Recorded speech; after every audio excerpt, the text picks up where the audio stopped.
द्रोणाचार्य द्रुपद को बंदी बनाना चाहते हैं। क्या है उनका मकसद? जानने के लिए देखिए धारावाहिक श्री कृष्णा रोजाना रात 9 बजे डीडी नेशनल पर। धारावाहिक विष्णु पुराण के बुधवार के एपिसोड में आपको देखने को मिलेगा कि महादेव शुक्राचार्य को संजीवनी मंत्र प्रदान करते हैं, जिससे वो हर्षल को जीवित करते हैं। जयंती शुक्राचार्य से माफी मांगती हैं और उनसे शादी करना चाहती हैं।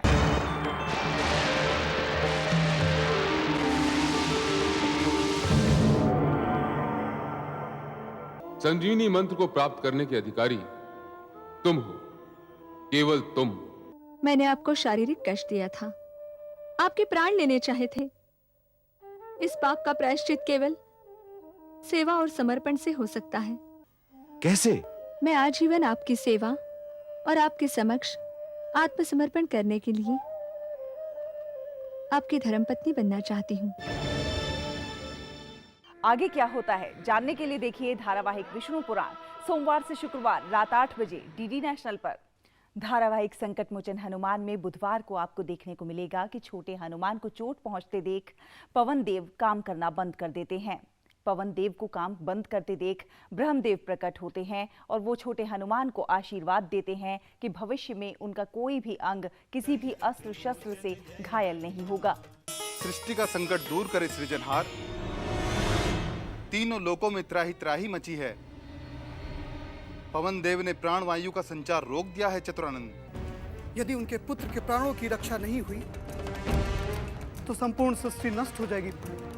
हम इस बालक को वरदान देते हैं कि भविष्य में इसका कोई भी अंग किसी भी अस्त्र या शस्त्र से नहीं घायल होगा।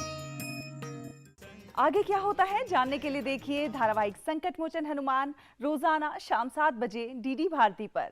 धारावाहिक शक्तिमान के बुधवार के एपिसोड में आपको देखने को मिलेगा कि किल्विश दुनिया भर के अपने गुलामों को इकट्ठा करके उन्हें युद्ध के लिए तैयार होने का आदेश देता है। इधर शक्तिमान महागुरु बने मारक को लेकर शक्तिपुंज के कक्ष तक पहुंचता है। वक्त आ चुका है मैदान में आमने सामने होने वाली जंग के ऐलान का। मेरे गुलाम पुतलो जाओ जाकर दुनिया में फैले हुए हमारे तमाम अंधेरे के नुमाइंदों को अंधेरे का ऐलान सुना दो। बस शीघ्र ले चलो मुझे, शीघ्र शक्तिपुंज तक ले चलो मुझे। भय की कोई बात नहीं है महागुरु, हम शक्तिपुंज कक्ष में आ गए हैं। क्या शक्तिमान मारक को शक्तिपुंज ले जाने से रोक पाएगा? क्या किल्विश अपने इरादे में कामयाब हो पाएगा? जानने के लिए देखिए धारावाहिक शक्तिमान सोमवार से शुक्रवार शाम 6 बजे डीडी नेशनल पर। धारावाहिक साईं बाबा तेरे हजारों हाथ के बुधवार के एपिसोड में आप देखेंगे कि श्रवण को एक बच्चा मिलता है जो अपने माता पिता से बिछड़ गया है। इधर रघुराम जानकी को अपनी ससुराल से वापस ले आते हैं, जिसे देखकर उनकी माँ बहुत नाराज होती हैं। अरे सुनो भाइयों, ये बच्चा किसका है? कोई जानता है इसे? क्या ये बच्चा अपने माँ बाप से बिछड़ गया है? ऐसा ही लगता है माँ जी। जैसे ही सूर्य उदय होता है अंधेरा अस्त हो जाता है। झूठ बोलकर कहाँ गए थे तुम दोनों? मैंने ही रघु को मनाया था कि वो हमें जानकी के घर ले चले। तो क्या श्रवण साईं के आदेश पर चलते हुए उस बच्चे को उसके माता पिता से मिला पाएगा? ये क्या जानकी की सास कोई और साजिश करेगी?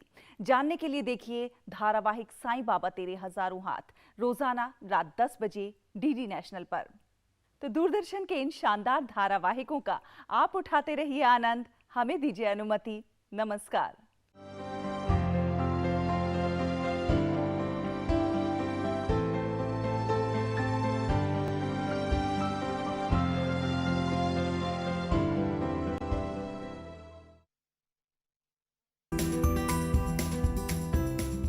महामारी के इस दौर में जब लोगों ने नहीं छोड़ी हिम्मत, दिखाया कुछ कर गुजरने का हौसला, बड़ी से बड़ी मुश्किल को बनाया आसान, ऐसे ही हौसले और जज्बे की कहानियां जो बन रही है प्रेरणा, बढ़ा रही है आत्मविश्वास। आप देख रहे हैं गुड न्यूज जज्बा इंडिया का।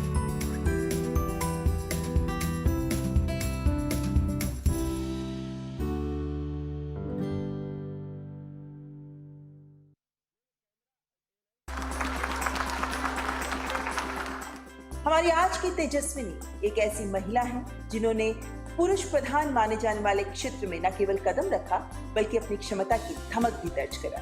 एक व्यवसायी के तौर पर क्या महिला या पुरुष होना कोई मायने रखता है? जो महिलाएं अगर आगे बढ़ना चाहती है तो उन्होंने अपना खुद का जो स्ट्रेंथ है उसे बढ़ाना चाहिए, ना कि हमारी जो वीकनेसेस है उसके ऊपर फोकस करना चाहिए। आप खुद अपने आप को किस तरह देखती हैं? व्हाटएवर आई डू मैं फुल कमिटमेंट के तौर पे देखती हूँ, चाहे वो प्रोफेशनल लाइफ हो, चाहे वो पर्सनल लाइफ हो, चाहे वो फैमिली मैटर्स हो, चाहे माय ओन पर्सनल हेल्थ हो, पूरा कमिटमेंट लेके मैं चलती हूँ।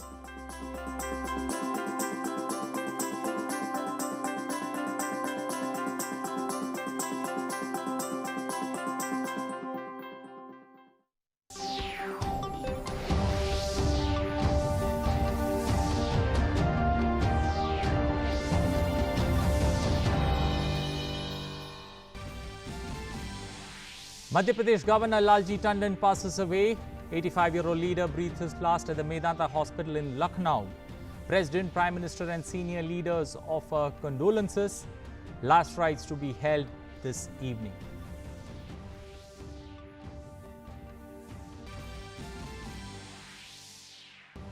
Rajasthan High Court to continue hearing the Speaker's notice to Sachin Pilot and 18 other MLAs. Court yesterday asked all the parties to file replies. Congress Legislative Party meeting to take place today in Jaipur.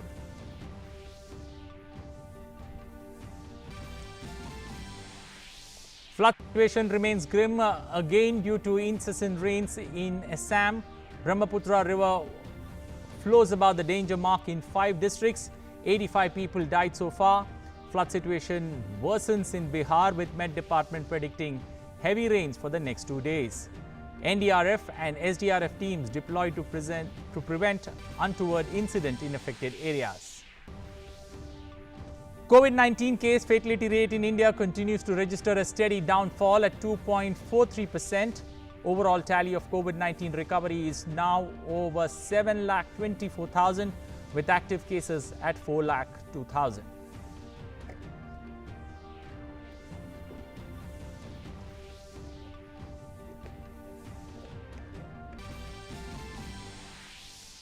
Over 1,46 lakhs COVID-19 cases reported globally. Death toll crosses 6,08,000. Over 10,000 cases reported for the 6th consecutive day in Florida in United States.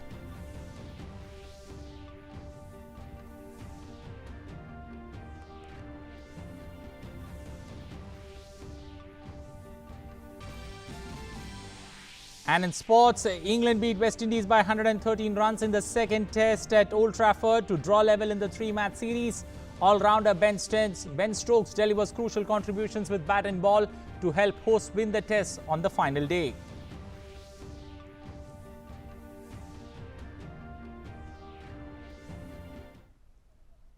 Good morning, welcome to English News, and now I'm Anil Thomas, and now for the stories in detail.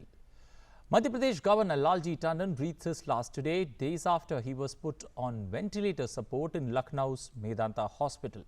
85-year-old BJP leader was getting treatment for liver and urine infection. His body would be taken to the Gulala Ghat Chowk in Lucknow today evening, where his last rites will be performed. Uttar Pradesh Governor Anandiben Patel was given additional charge of the state following Tandon's illness.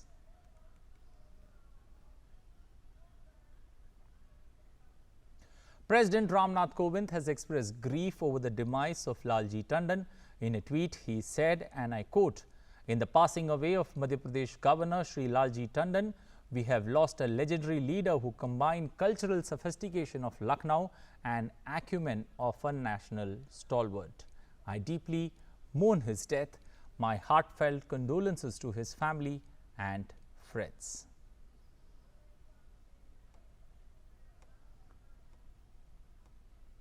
Prime Minister Narendra Modi remembered Lalji Tandon for his untiring efforts to serve society. In a tweet, the Prime Minister said, and I quote, "He played a key role in strengthening the BJP in Uttar Pradesh. He made a mark as an effective administrator, always giving importance of public welfare. anguished by his passing away. Sri Lalji Tandon was well versed with constitutional matters. He enjoyed a long and close association with beloved Atalji. In this hour of grief, my condolences to the family and well-wishers of Sri Tandon. Om Shanti.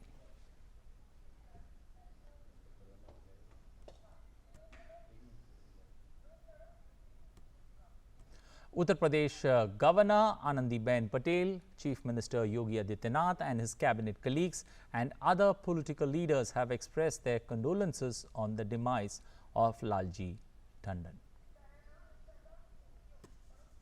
Amit Shah has also condoled the passing away of Lalji Tandon. In a tweet, the Union Minister said Tandon's entire life was devoted to public service. He played a very important role in the expansion of the organization in Uttar Pradesh. As a public servant, Lalji Tandon has left a deep impression on Indian politics. His death is an irreparable loss for the country and the BJP. BJP President JP Nadda has said, and I quote, "I am shocked at the demise of Madhya Pradesh Governor and BJP senior leader Lalji Tandon. He devoted every moment of his life towards public service. It is an irreplaceable loss for the BJP. May God bless the departed soul and give strength to the bereaved family. Om Shanti."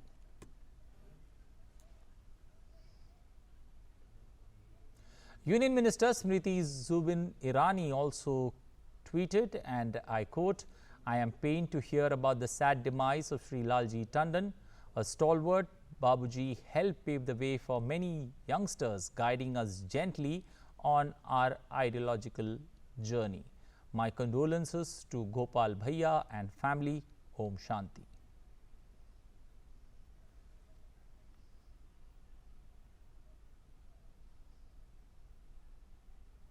Uttar Pradesh Chief Minister Yogi Adityanath expressed his grief over the demise of Lalji Tandon. The Uttar Pradesh Chief Minister said that the country has lost a popular leader, a qualified administrator and a social worker. The Chief Minister also spoke to Ashutosh Tandon, the son of Lalji Tandon, who is also his cabinet colleague, to express his condolences. A 3-day state mourning has been announced in Uttar Pradesh as a mark of respect to the departed leader.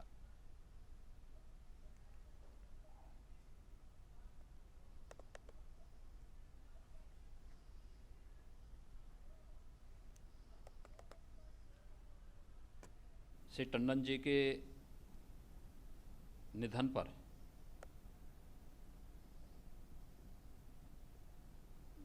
मैं उनके प्रति विनम्र श्रद्धांजलि अर्पित करता हूं। शोक संतप्त परिजनों के प्रति अपनी गहरी संवेदना भी व्यक्त करता हूं। श्री टंडन जी लोकप्रिय जननेता, कुशल प्रशासक और वरिष्ठ समाजसेवी के रूप में जाने जाते रहे हैं। उन्होंने अपनी कुशलता और दक्षता का परिचय सदैव दिया। मैं उन्हें अपनी विनम्र श्रद्धांजलि अर्पित करता हूं। Well, let's now take a brief look at Lalji Tandon's political journey, how it all began, and he's been a member of the Uttar Pradesh Legislative Council for 2 terms and remained the leader of House. He's also served as Urban Development Minister in the Uttar Pradesh Cabinet under Mayawati and also in the Kalyan Singh Ministry earlier. In May 2009, he was elected to the 15th Lok Sabha from Lucknow by a margin of over 40,000 votes. This seat was earlier held by former BJP President Atal Bihari Vajpayee since 1991 for 4 consecutive terms. On 20th of July 2019, Tandon was appointed as the 22nd Governor of Madhya Pradesh, replacing Anandiben Patel. Tandon has also served as Governor of Bihar and was lauded for streamlining academic activities of the state universities.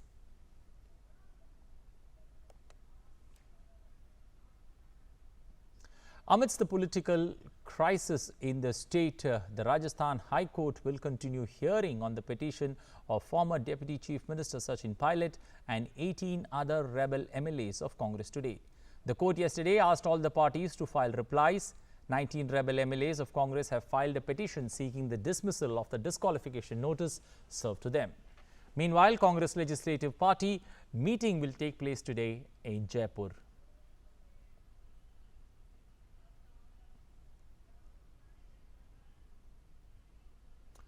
Well, moving to Assam, where Assam is witnessing frequent showers in the last 48 hours, but no significant improvement could be seen in the overall flood scenario there. About 24 lakh people still remain affected in 24 districts and 2,254 villages under 70 revenue circles, along with more than 1,09,000 hectares of cropland are still submerged. However, one more person has lost his life on Monday. That has led to the flood-induced fatality to reach 85. Adding this to the number of deaths due to landslide, the total number of lives lost in the state of Assam this season stands at 111.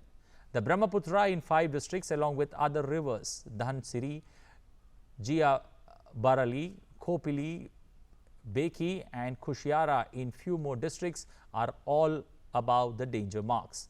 Golpara remains the districts with the highest flood affected people, that is about 4.6 lakh people, followed by Barpeta, Morigaon and Dhubri. Over 48,000 inmates are taking shelter in 276 relief camps presently.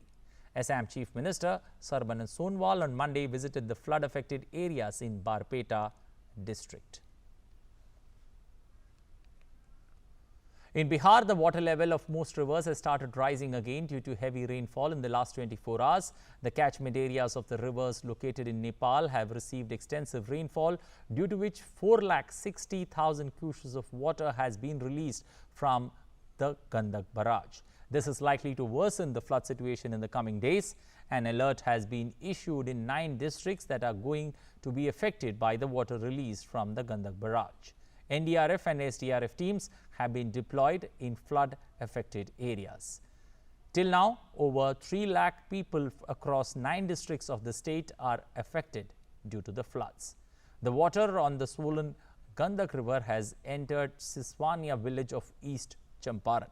About 50 families of this village are taking shelter on National Highway 28. In view of this, one lane of National Highway 28 near Dumaria Ghat has been closed. Boats remain the only mode of communicating in the flood-ravaged areas. In many urban areas of the state, including Samastipur and Patna, people are wading through knee-deep water due to heavy waterlogging. The IMD has predicted heavy rains in the northwest areas of the state for the next 2 days. The case fatality rate in the country continues to register a steady downfall. It has dropped to 2.43% as of now. India has one of the lowest case fatality rates in the world. More than 7 lakh persons have been cured of COVID-19 and discharged till now. This has further expanded the difference between those who are active COVID patients and the recovered persons by 3,22,048 cases. 7,24,577 COVID patients have recovered from COVID-19 so far, and the recovery rate as of now is at 62.72%. Medical attention has been provided to all the 4,02,529 active cases in hospitals and home isolation. 28,084 patients have died so far. The latest testing strategy of ICMR allows all registered medical practitioners to recommend testing. According to the Indian Council of Medical Research, 1,43,81,303 samples have been tested for COVID-19 in India so far. Of these, 3,33,395 samples were tested on Monday itself. Union Health Secretary Preeti Sudan and ICMR DG Dr. Balram Bhargav have written to all states to ramp up testing capacity. India is on a fast-track mode to develop a COVID-19 vaccine. Speaking to the media, AIIMS Delhi Director Randeep Guleria said that the process of conducting human trials for the indigenously developed Covaxin has begun at the Premier Medical Institute. He informed that after the registration procedure and blood sample test of the health volunteers, the vaccine will be administered to 100 healthy individuals in the first phase. Dr. Guleria said that in the second phase, 750 people will be recruited between 12 and 65 years of age for the human trials. Terming development of an indigenous vaccine as a great achievement, he informed that India's mass production capacity of drugs and vaccines will also help in meeting the demands during its production stage. Human trials of Covaxin has begun at the Redkar Hospital in Goa. The State Chief Minister Pramod Sawant said that this is a testimony of India's immense potential in healthcare innovation. 10 volunteers from Goa would undertake the trial. Redkar Hospital is located in North Goa and is amongst the 12 facilities that are listed for human trials of Covaxin developed by the Bharat Biotech International Limited. Various states, are taking tough measures to increase the recovery rate as well as to stop the spread of the COVID-19 pandemic. In Madhya Pradesh, government has decided to enforce lockdown for 2 days every week, including Sunday and another day as decided by the District Crisis Management Group. State government has also decided to extend the duration of night curfew in every district from 8 p.m. to 5 a.m. All activities except essential services will be restricted during this particular period. All offices of the state and central governments will function with 30% to 50% capacity in all districts. Private offices and business establishment will also function with 30 to 50% of capacity. Meanwhile, Chief Minister Shivraj Singh Chauhan urged people to celebrate upcoming festivals inside their homes.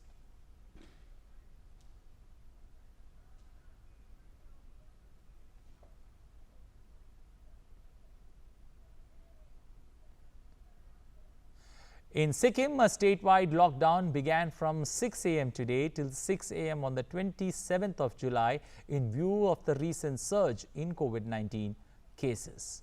All government offices, shops, commercial establishments, institutions, markets and factories will remain closed except those granted exemptions.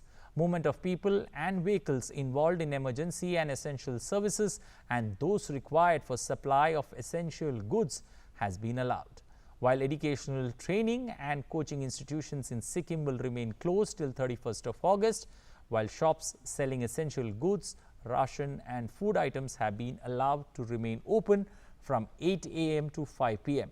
Medical shops can operate till 7 p.m. Night curfew will be imposed from 7:30 p.m. to 6 a.m. during the lockdown period.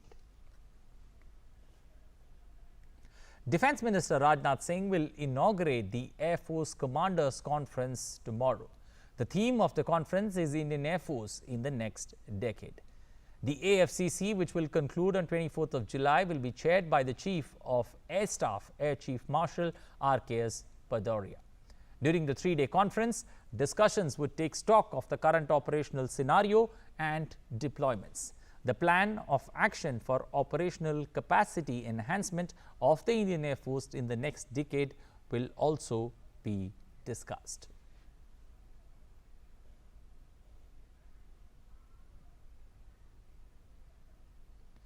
Meanwhile, in some good news, the first batch of 5 Indian Air Force Rafale is likely to arrive in India by the end of July.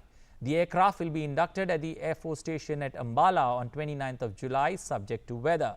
No media coverage is planned on the arrival. The final induction ceremony will take place in the second half of August, wherein full media coverage would be planned around 20th of August. Indian Air Force aircrew and ground crew have undergone comprehensive training on the aircraft, including its highly advanced weapon system, and are fully operational now. Post-arrival efforts will focus on operationalization of the aircraft at the earliest. Prime Minister Narendra Modi interacted with IBM CEO Arvind Krishna via video conferencing on Monday. The Prime Minister congratulated Krishna on becoming the global head of IBM. Prime Minister Modi spoke about IBM's strong connect with India and its huge presence in the country, with over 1 lakh people working across 20 cities. The Prime Minister said this was a great time to invest in India. He said the country was welcoming and supportive of investments in the technology sector. IBM CEO Arvind Krishna briefed the Prime Minister about the company's investment plans in India. Krishna expressed confidence in the vision of Atmanirbhar Bharat, or self-reliant India. Days after a report claimed that Iran has dropped India from the Chabahar rail project, Iran on Monday denied the report, blaming vested interests behind it and reassured India's active participation in the mega project. Iran's Deputy Minister of Transport and Railways, Saeed Rasooli, has said that vested interests were behind those reports. Earlier, the Iranian minister invited the Indian ambassador to Iran, Ghulam Dharmendra, to review the ongoing co-ops on the Chabahar-Zahedan railway project. Last week, the Ministry of External Affairs has said that despite the difficulties posed by the sanctions situation, there has been significant progress on the Chabahar port project. An Indian company has been operating the port since 2018 and has steadily scaled up the traffic at the port. Proactive measures are currently underway to increase the usage of Chabahar port both for Afghanistan and Central Asia. Well, time now to take a look at the global updates on COVID-19. The coronavirus pandemic has claimed the lives of over 6,09,000 people worldwide, while over 1,46,00,000 people have contracted the infection across the globe. United States and Brazil remain the worst affected in terms of COVID-19 infections and fatalities. US has so far recorded 38,25,000 cases and over 1,40,000 deaths, while Brazil has crossed the 20 lakh mark and recorded over 21,18,000 infections and reported over 80,000 deaths. Talking of death toll worldwide, US and Brazil are followed by the United Kingdom with over 45,397 deaths being reported, further followed by Mexico, Italy and France. The first set of results from the early stage clinical trials of the Oxford University COVID-19 vaccine candidate show the vaccine is safe and induces an immune reaction. According to trial results published in the Lancet Medical Journal, the vaccine did not prompt any serious side effects and helped the antibody and T-cell immune responses. However, the researchers cautioned the project was still at an early stage. The new trial included 1,077 healthy adults aged between 18 to 55 years with no history of COVID-19. The vaccine, called AZD1222, was developed by Oxford University and licensed to AstraZeneca. Researchers believe 1 million doses of the experimental vaccine will be made by September. It is also expected that the vaccine would be widely available by the end of the year. The World Health Organization, that's WHO, has welcomed the progress on research into vaccines to counter COVID-19. Head of WHO's Emergencies Program, Mark Ryan, congratulated British scientists for the successful trial. He, however, said that there was still much work to be done and said these are phase 1 studies and we now need to move into larger scale real-world trials. With more than 1,40,000 deaths, the infection rate continues to rise in 43 out of the 50 US states. Most US states and local government have asked people to wear masks in public places to stop the spread of COVID-19.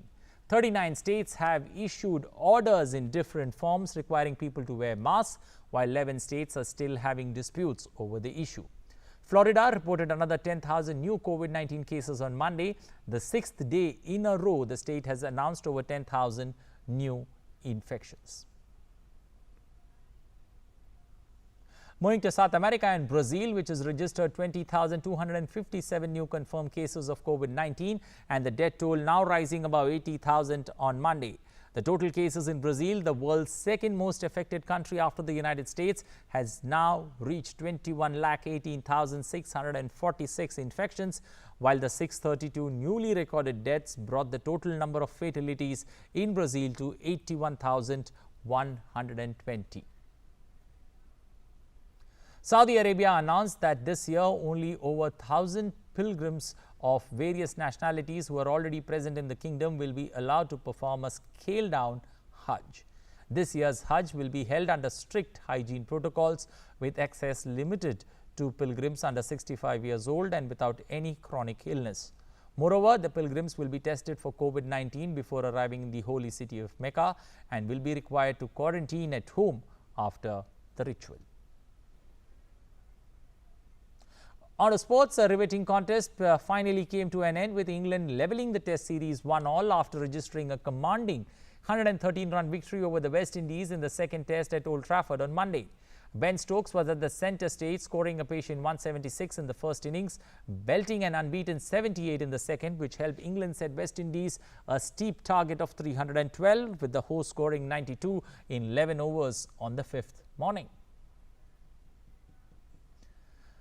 The International Cricket Council, that's ICC, has confirmed that the ICC Men's T20 World Cup in Australia in 2020 has been postponed due to the ongoing COVID-19 pandemic. Cricket's apex body has held multiple meetings in the last few months in order to ascertain the best possible outcome, but came to the said conclusion in the latest one on Monday. The tournament was due to take place between 18th of October and 15th of November. The next Men's T20 World Cup is now scheduled to be held in October and November of 2021, with the 2022 T20 World Cup in which India will be the host nation. The ICC has also announced that the 50-over Men's World Cup in 2023 in India will move from February-March to October-November in that year. Well, that's all we have time for in this edition of news, but do remember to follow social distancing and also wash your hands or use the sanitizer. Thanks for watching. Bye-bye.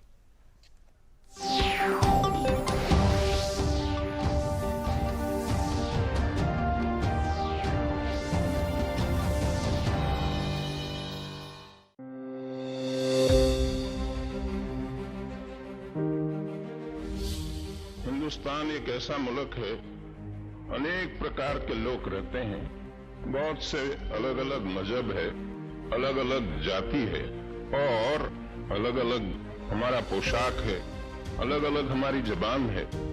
ऐसा कोई मुल्क दुनिया में नहीं है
DD free dish, Bharat की एकमात्र free DTH service.